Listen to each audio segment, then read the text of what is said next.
Donkey Kong Bananza is the sweet love child of Donkey Kong 64, Mario Odyssey, and Breath of the Wild. That doesn't make sense. Let's talk about how great this game is.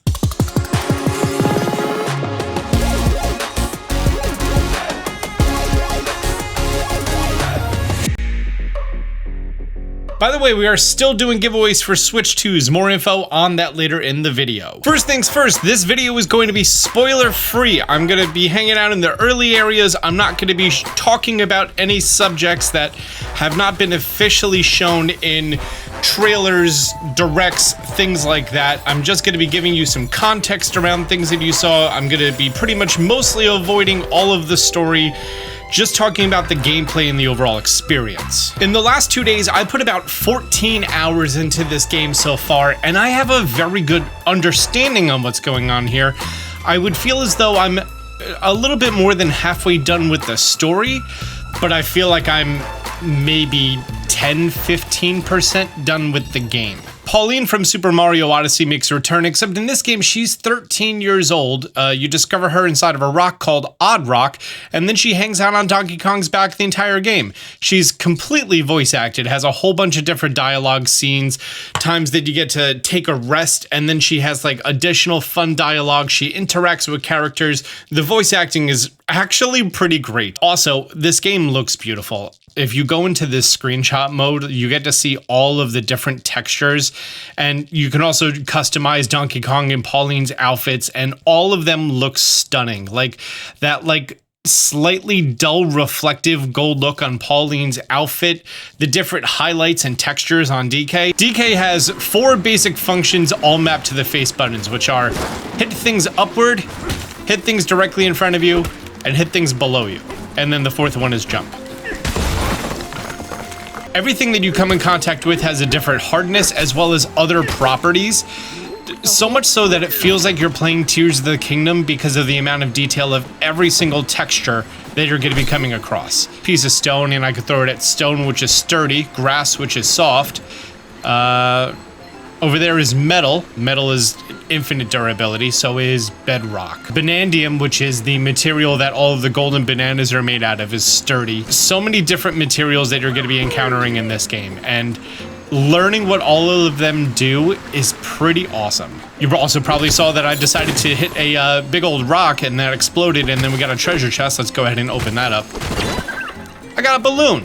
I have 16 balloons right now. Balloons are if you're in a world or an environment that you can fall off, you don't die immediately. Instead, you get rescued back up. And there are some of the subsections that you're going to need it. You're going to be coming across these little triangle areas, and then if you punch that, you can go ahead and enter, and then there's 3 different puzzles in there. A simple one, a more difficult one, and there's always a hidden banana.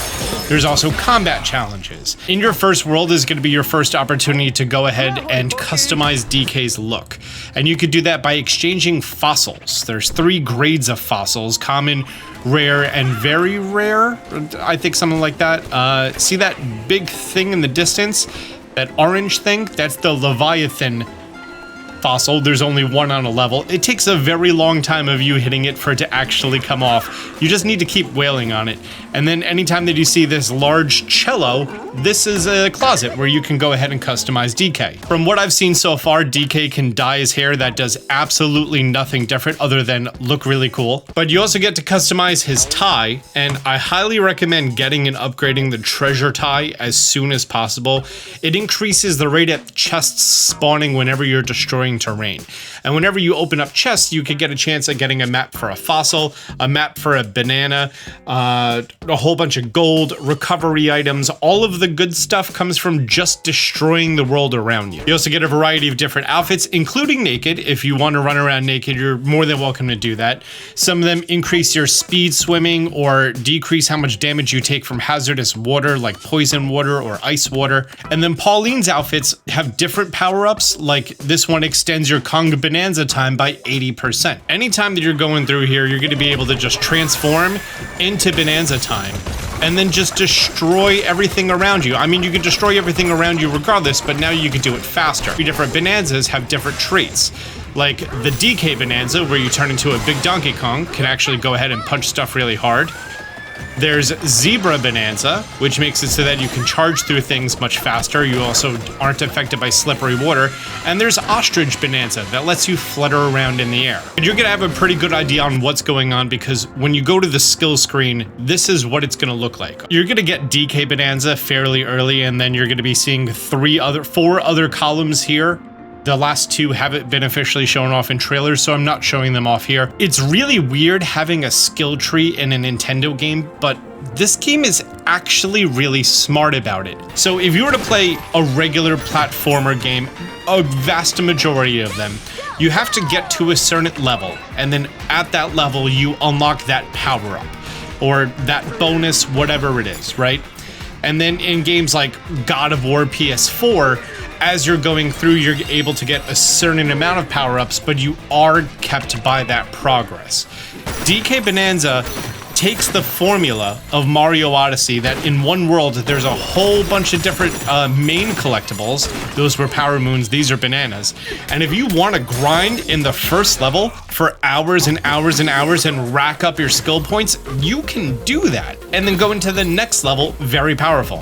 Or this game also supports a much more casual style where if you just want to go through, do the main objective, see the story, you can do it with only a small amount of power-ups. It might be a little bit more difficult, but you can definitely get it done. Fast travel.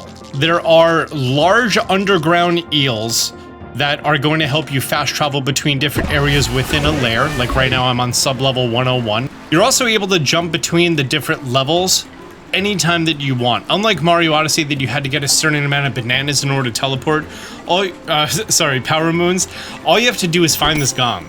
You hit this gong, and then the large underground eel shows up, which is the elevator.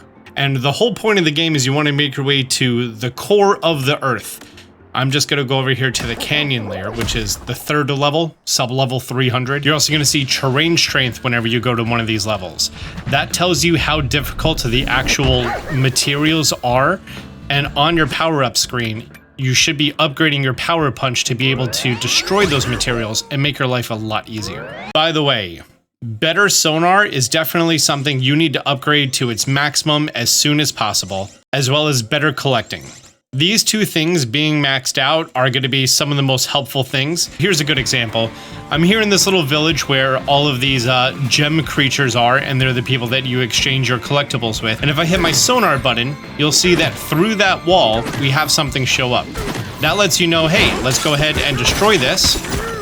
And it's a chest. What do we get? Just a gold nugget. Cool. Now, some people, myself included, were concerned that this game would be a lot of just a hack and slash game. And it is, but it kind of isn't. If you feel like it's a hack and slash, you're probably doing something wrong. Because in order for me to break my way through here, I have to hit the attack button a whole bunch of times. Meanwhile, if I were to just grab a piece of it off and then hit the wall, it only takes once. Oh, I also found a collectible. Great. The more you learn how to use DK's controls and work with them together in order to make your way through the environment, the more things that you're going to be collecting and the better experience you're going to have. That also includes with, hey, I need to get more collectibles. Well, if I didn't already collect this, boom, I would have just gotten a golden banana just by destroying some ground. If I go down a little bit further, here's another area that has a fossil that I already collected. And the more you just make your way through, the more you feel that you're just flowing through the entire game.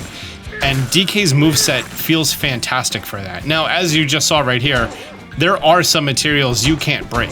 That metal, that slippery iron, if it doesn't say how hard it is, you can't break it.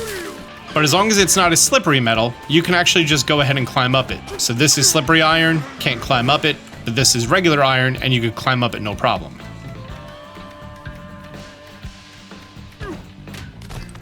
Right here is concrete, which is a very difficult material, so I like to DK Bonanza this, break through it, and boom, found a banana. I did not know that it was there.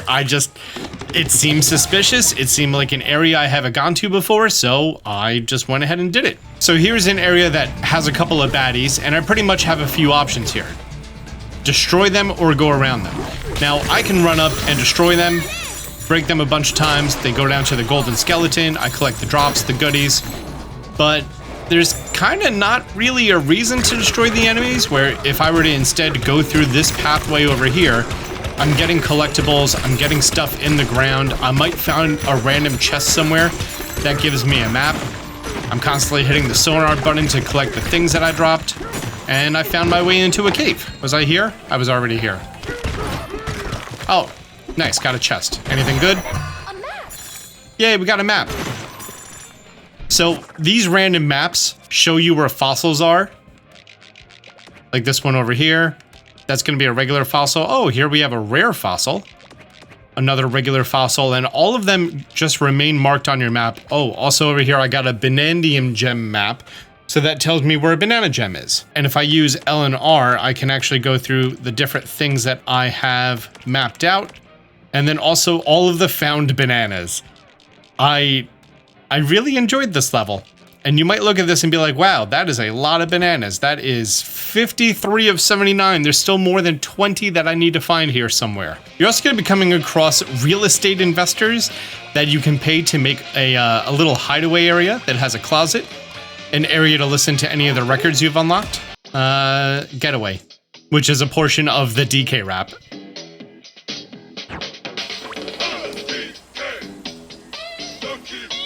Love it.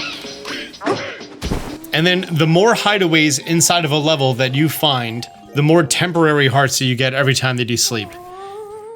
There's also optional dialogue from Pauline whenever you do one of these naps. That ledge outside makes me nervous.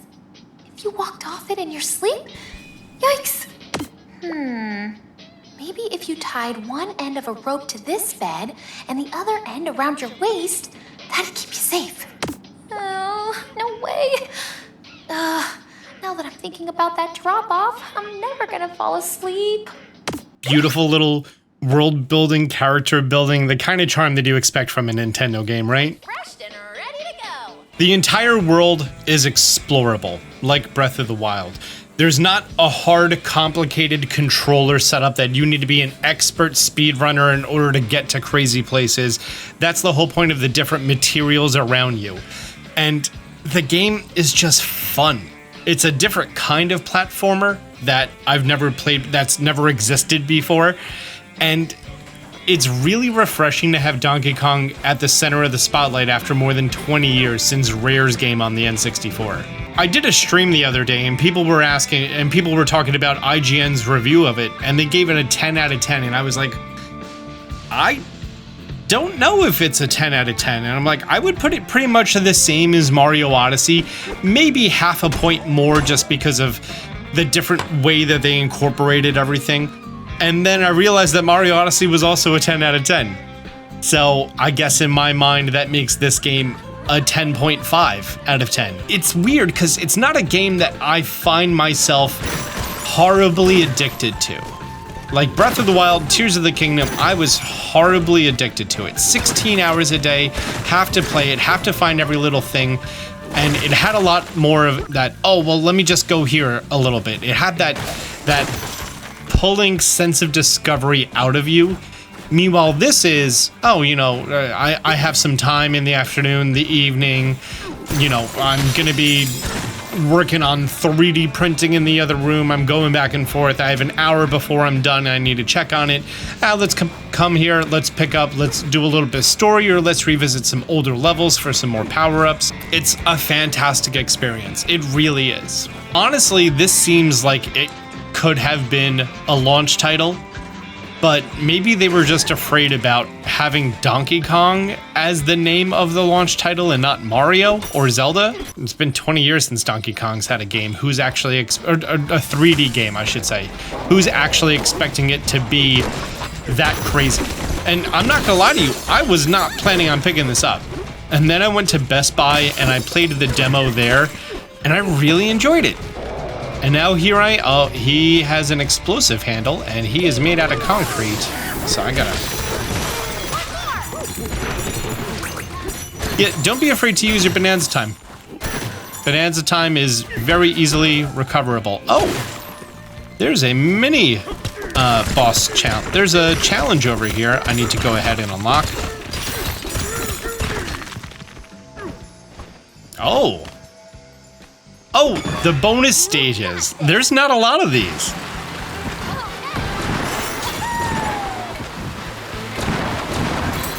So every once in a while, you're going to come across these stages that just give you a ridiculous amount of gold.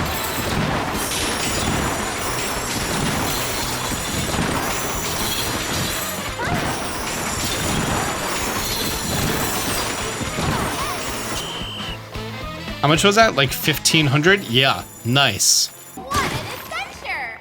Sure was, Pauline. This is a really fantastic game, and it almost seems like the way that Tears of the Kingdom was an improvement on Breath of the Wild, this is an improvement on Mario Odyssey. And I had very low expectations for it, and I'm pleasantly surprised. I'm deeply enjoying it. The story is quite simple, but there were a few fun, interesting things so far, and the game is hinting that there's more coming up, and I'm excited to experience them. But the question is this the game that I'm gonna want to go through the level and find every single banana? I didn't want to find every Power Moon in Mario Odyssey, and mostly because it had to deal with grinding up coins to buy the maps, or the hints from the treasure tracker toad. But now that I could just find them while I'm casually exploring, kind of looking forward to that. You know, it makes the grind seem a lot less grindy, and I really like that. Like, everything from Mario Odyssey feels refined here. Just a reminder, we're still doing giveaways for Switch 2s on the road to 3 million subscribers. Every time that we hit another milestone of 100,000 subs, I'm giving away another Switch 2. Be sure to visit austinjohnplays.com/Switch2 to enter the giveaway. Enter once, and you're in it for all 5 Switch 2s that we are going to be giving away on the road to 3 million subscribers. That's Kong Bananza. 10 out of 10 recommend. I might put out a video talking about early game tips and tricks to help you out, but it's a pretty straightforward game of self-exploration. Let me know what you think about the game. Leave it in the comment section down below. Next week, we have Pokemon Presents, and very excited for that. Anyways, guys, till next time, Austin John out.